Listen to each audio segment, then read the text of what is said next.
The coffee at Aunt Patrice's house tastes like dishwater, but I drink it anyway. 3 days after Grandma's funeral, and she's already sliding papers across the kitchen table.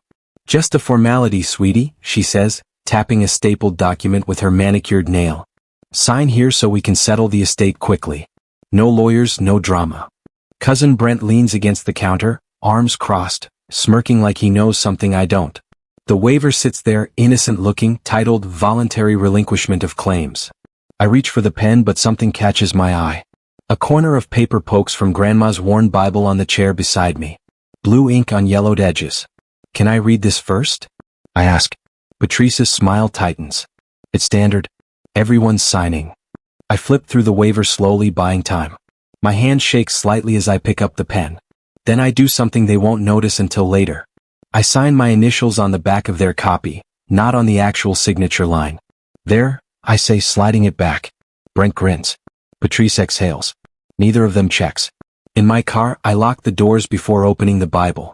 My heart hammers as I flip through pages I've seen 1,000 times. But now I'm looking differently. Grandma's handwriting circles certain psalm numbers. Tiny initials appear in margins, always in that distinctive blue ink she used for important documents. Psalm 47, Psalm 23, Psalm 91. I grab my phone and check the bank card Grandma gave me years ago for emergencies. The last 4 digits match. 4791. The psalm numbers aren't random. They're a code. I trace my finger along the margins, finding more marks. References to verses, underlined words, dots beside certain passages. Then I see it, etched so faintly in the inside cover I almost miss it. A single word scratched into the leather, Marymount. The bank downtown. The one Grandma walked to every Tuesday morning without fail. I start the engine, hands steadier now. Whatever Patrice wanted me to sign away, Grandma made sure I'd have a reason to look closer first. The Marymount bank manager, a woman named Phyllis, studies my ID and the account number I pieced together from the psalm codes. Your grandmother was very specific about access protocols, she says, disappearing into the vault. She returns with a safe deposit box, smaller than I expected. Inside, a photograph of me at age 7, gap-toothed and grinning. Beneath it, a note in Grandma's handwriting: if they force your hand, use your head. Love-o. The initials stand for Lydia Morgan, her maiden name. There's also a ledger page, brittle with age, listing North Ridge parcel, royalties deferred, mineral rights intact. Numbers run down the margin, thousands of dollars spanning decades. There's something else, Phyllis says, sliding an envelope across the desk. It's sealed with red wax, marked trustee, successor. I turn it over in my hands, afraid to open it here. She left instructions, Phyllis adds quietly.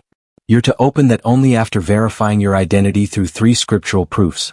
Her words, not mine. I nod, throat tight, and pocket the envelope. Miles Rowan's office smells like old paper and coffee. He's an estate researcher, recommended by Phyllis, the kind of man who wears reading glasses on a chain and doesn't waste words. I spread Grandma's Bible and the ledger page across his desk. Hymn numbers, he says after 10 minutes of silence, tapping a margin note.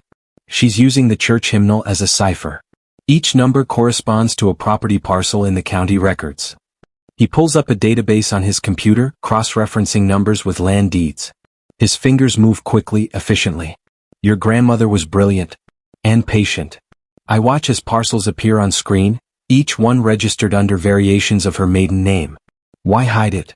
I ask. Miles looks at me over his glasses. Because someone was looking. He prints 3 pages of property records, then pauses.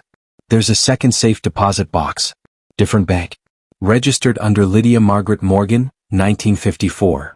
A name nobody in my family remembers. Or pretends not to.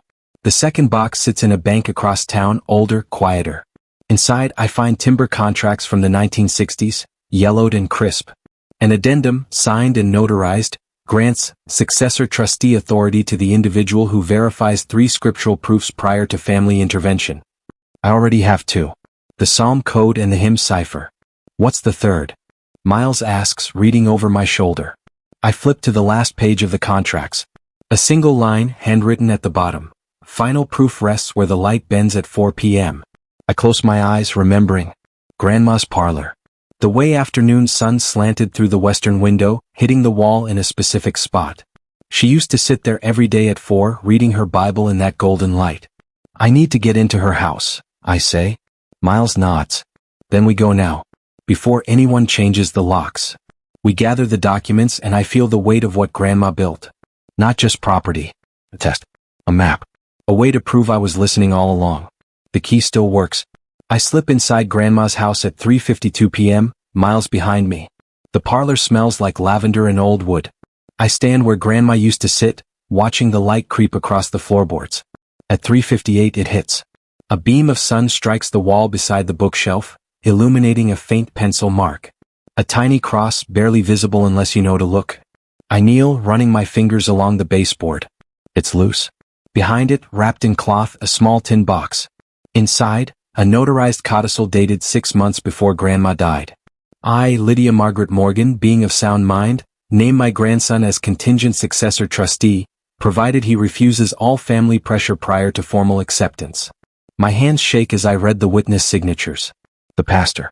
The bank manager. Both independent, both verifiable. Miles photographs everything with his phone, timestamps visible.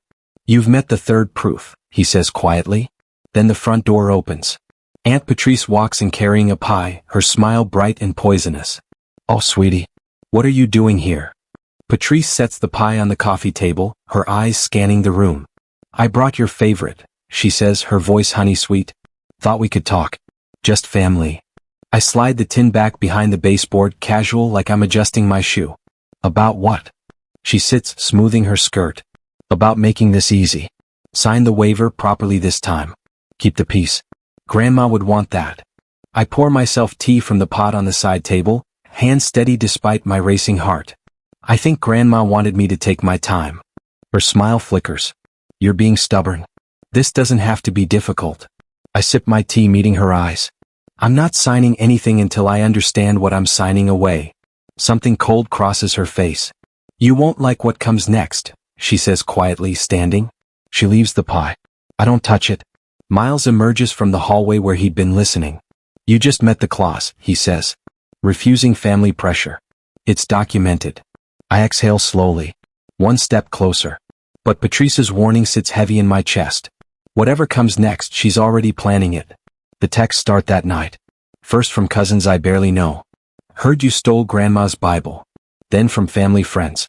Why are you making this hard? Brent posts on social media. Some people don't respect grief. Family heirlooms going missing. Sad. I screenshot everything. Timestamps, usernames. Exact wording. Miles teaches me to document without responding. Let them build their own noose, he says.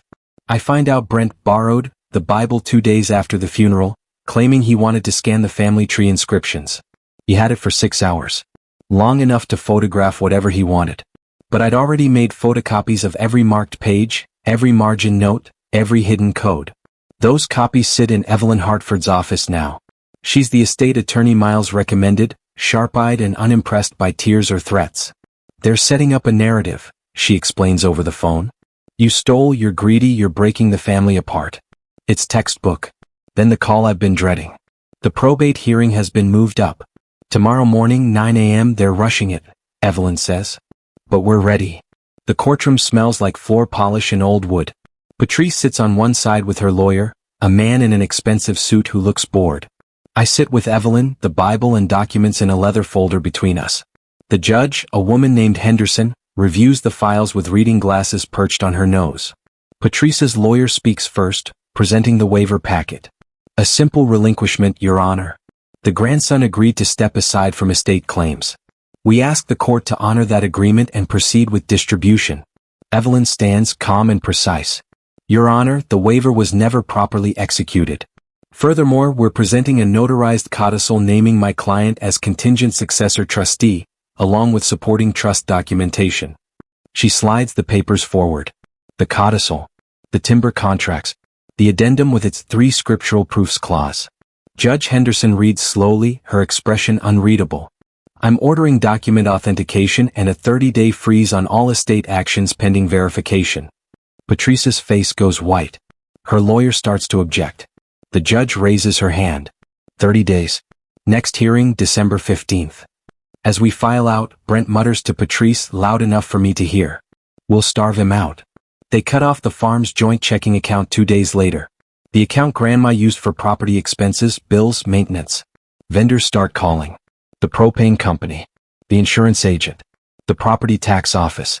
I sit at Grandma's kitchen table with the ledger, running my finger down entries from 40 years ago. Then I see it. A dormant municipal bond, purchased in 1978, matured and rolled over automatically every decade. It's sitting in an account under the trust's tax ID number. I call the county clerk. Can a contingent trustee access trust funds during probate freeze? If it's for property preservation and legally authorized under trust terms, yes. I authorize payment for property insurance from the bond interest. Legal, documented, necessary. The insurance gets paid. The vendors get partial payments with promises of more after court. Then my phone rings. Blocked number. A voice I don't recognize, mail rough. Accidents happen to important documents. Be smart. He hangs up. I stare at the Bible on the table. And I make a decision. Miles meets me at a document certification office downtown. We photograph every page of the Bible. Every margin note, every underlined verse, every faded ink mark. Each photo gets time-stamped and geotagged. Then we create a certified duplicate, a legal copy verified by a notary and sealed with an affidavit of authenticity. The original goes into a bank vault under my name and Miles as co-custodian. 2 keys, 2 locations. The duplicate becomes our working copy. Chain of custody, Miles explains. If they destroy the original, we have a certified copy and proof of when it was made. If they claim the copy is fake, we produce the original from the vault.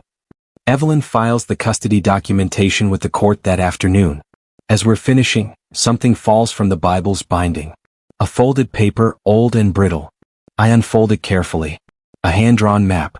North Ridge parcel written at the top. Property lines, survey markers, a creek, and a note in Grandma's handwriting, where the old fence meets the pine stand. Elm carved 1955. Miles and I look at each other. We need to see that property, he says. I nod. Tomorrow. First light. The hike to North Ridge takes an hour. The trail is overgrown, but I remember it from childhood. Grandma used to walk me up here, pointing out birds and trees, telling stories. We find the old fence line where the map indicated. Wooden posts, half-rotted, strung with rusted wire. Miles walks the tree line slowly, examining trunks. Here, he calls. I push through brush to where he's standing. On a fence post, carved deep and weathered but still visible, Elm 1955. Below it, a survey pin, the metal kind used for property markers. I check the map. The coordinates match. This parcel isn't part of the main farm, Miles says, pulling up county records on his phone. It's separately deeded. Timber rights, mineral rights, everything intact. And it's never been mortgaged. Which means Patrice can't touch it. Not without going through the trust. Not without going through me. I take photos of the carving, the pin, the landscape. Then I hear it. An engine. Tires on gravel. We turn. Brent's truck is parked at the trailhead and he's walking toward us, face red with anger. Brent stops 10 feet away, breathing hard from the climb. This is family land, he says. You got no right being here. I keep my voice level. This is North Ridge parcel, separately deeded under Elias Morgan's trust. I'm the named successor trustee pending court validation. That's bullshit, he snaps. Grandma wouldn't cut us out. Miles steps forward slightly, phone in hand, recording. Are you threatening us? Brent's eyes flick to the phone. I'm telling you to get off property that doesn't belong to you. I pull out the map, the survey documents, the parcel number. The boundary runs along this fence line. We're within legal limits. Are you claiming otherwise?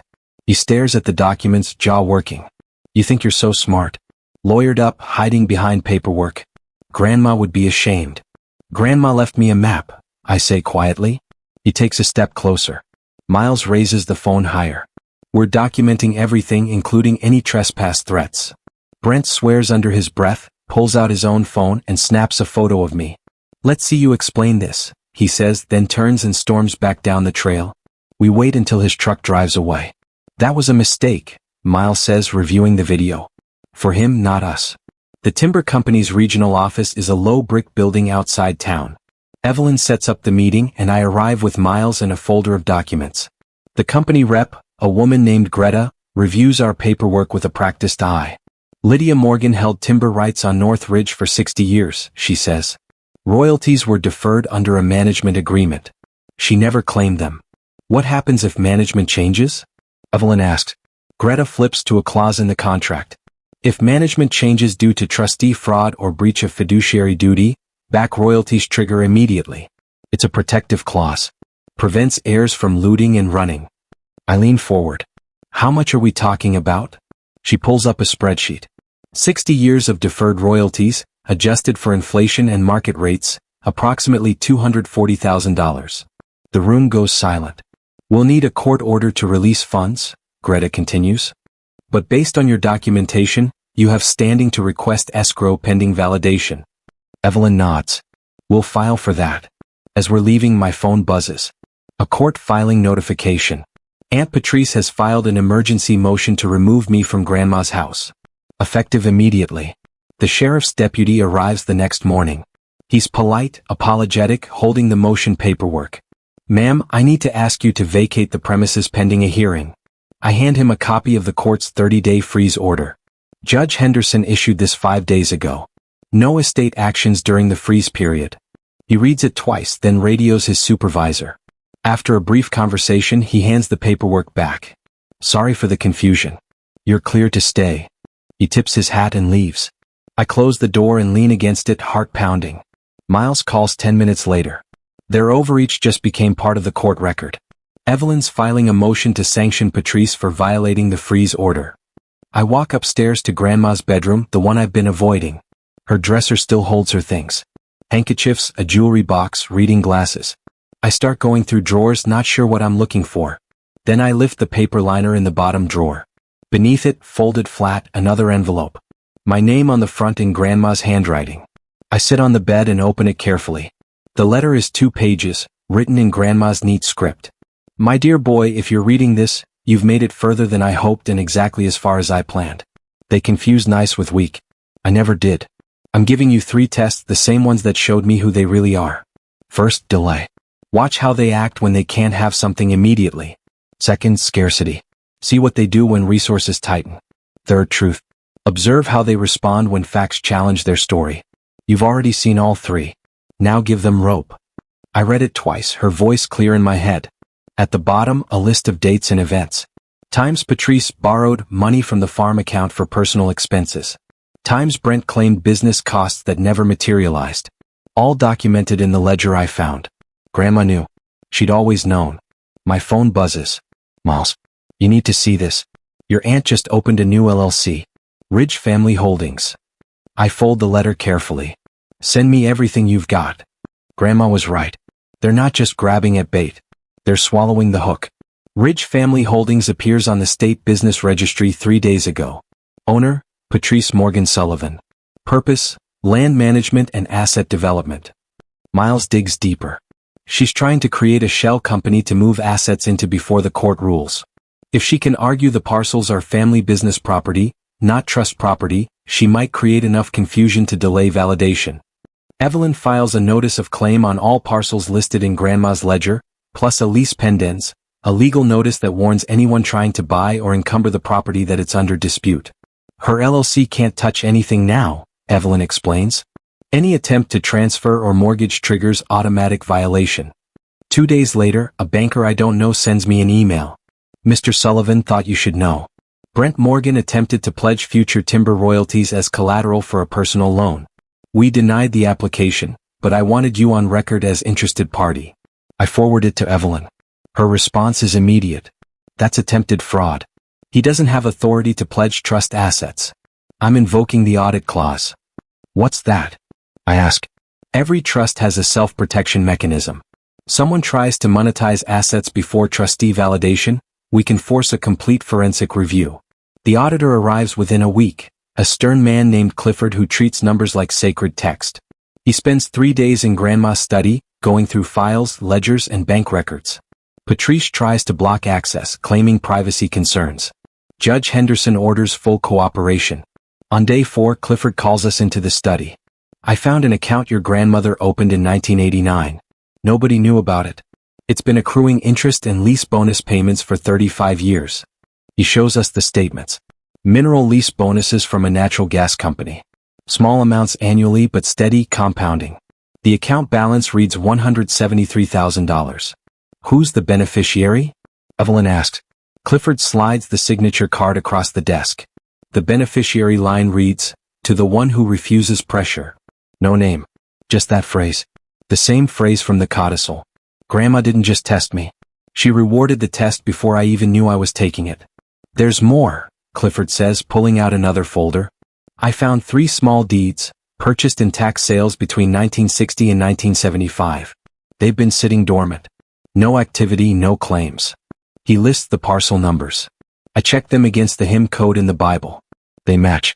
The final 3 proofs. Miles and I decode the last hymn numbers that night. Hymn 214, hymn 387, hymn 502. Each one corresponds to a property deed in Grandma's name, purchased when the original owners couldn't pay taxes. Small parcels, nothing dramatic. A corner lot in town. A strip of land by the river. A wooded acre near the highway. But each deed has Grandma's maiden name, a purchase date, and a notation in her handwriting, proof of diligence. Together, they form the 3 scriptural proofs required by the trust addendum. Psalm numbers open the first box. Hymn numbers unlocked the properties. And the light at 4 p.m. revealed the codicil. I spread the deeds across the table, and Miles photographs them with the same meticulous care we've used for everything else. "She built a paper trail that only someone paying attention could follow," he says. "And she built it over 50 years. I think about Grandma walking to the bank every Tuesday, keeping records in margins and hymnals, hiding documents in baseboards and dresser drawers. Not because she was paranoid. Because she knew who she was dealing with." Then Miles finds something else. A notation in Grandma's old desk calendar, dated 2 weeks before she died. "Pastor's copy Wednesday. Pastor Greaves meets us in his church office, a cramped room smelling of coffee and old hymnals. He's in his 70s now, moving slowly but sharp-eyed.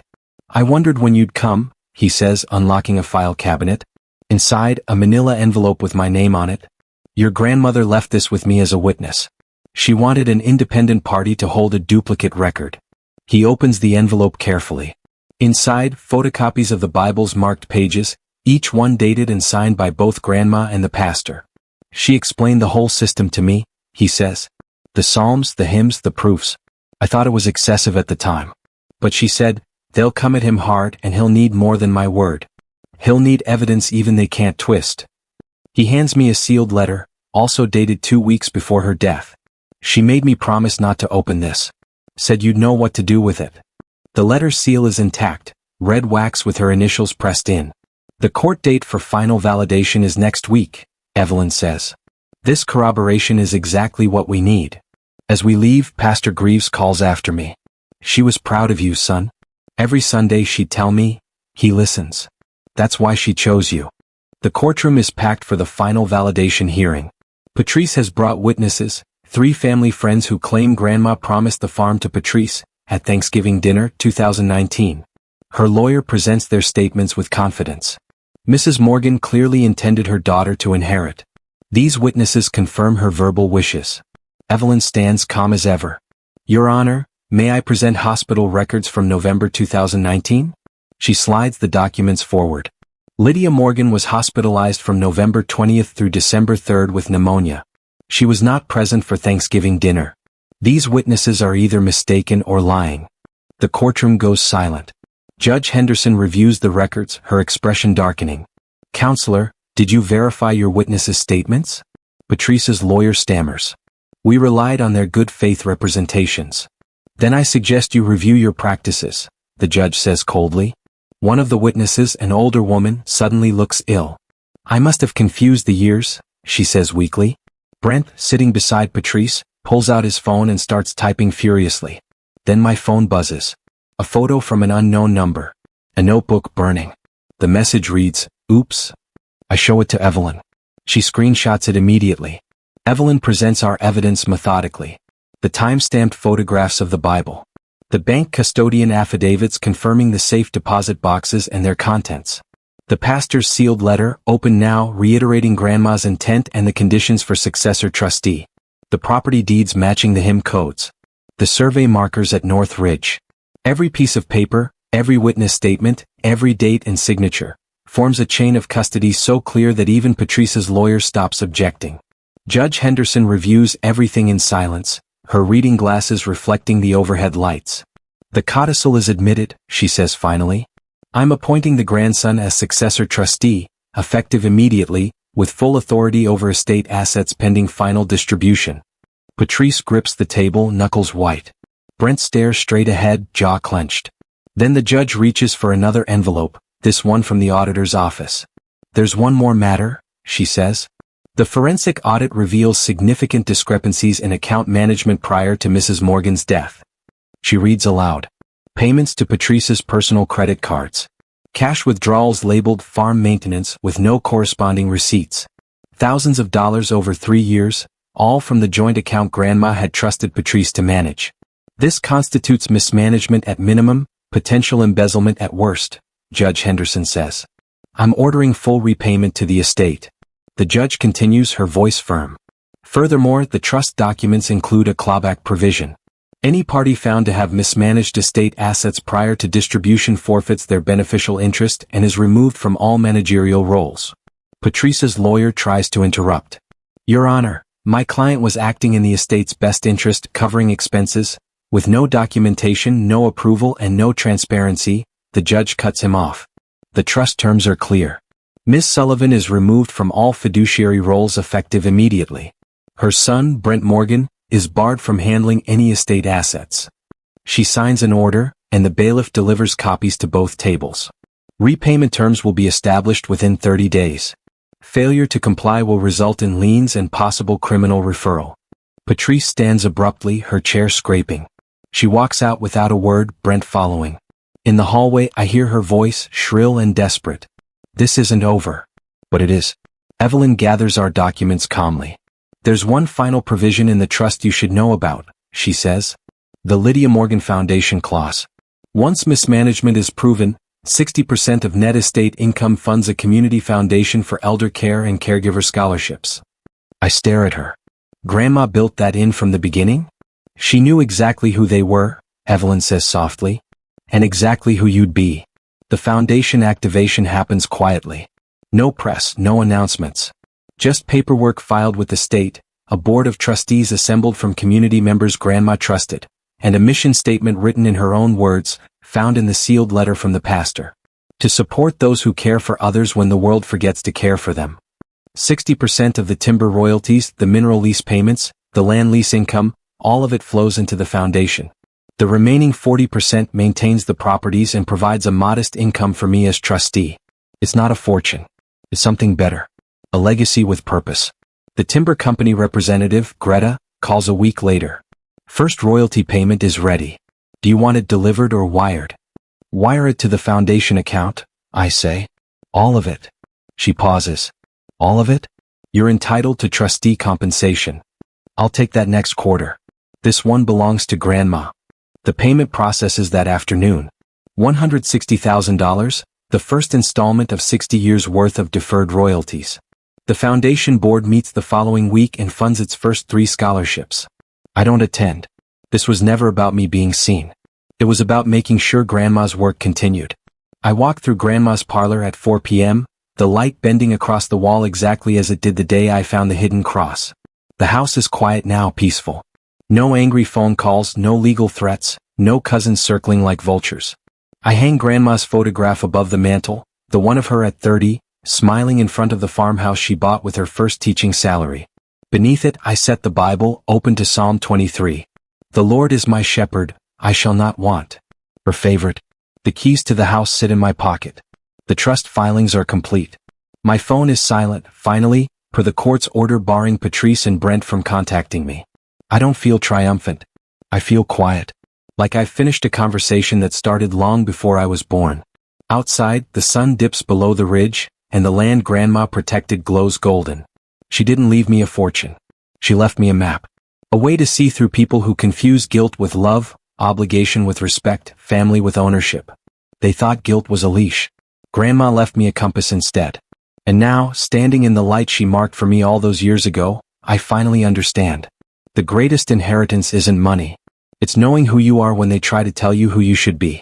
I looked out at the lake, the same one Grandma used to sit by every morning, Bible in her lap. Now I finally understood what she wanted me to see. My name is Elias Morgan, the grandson of Lydia Morgan.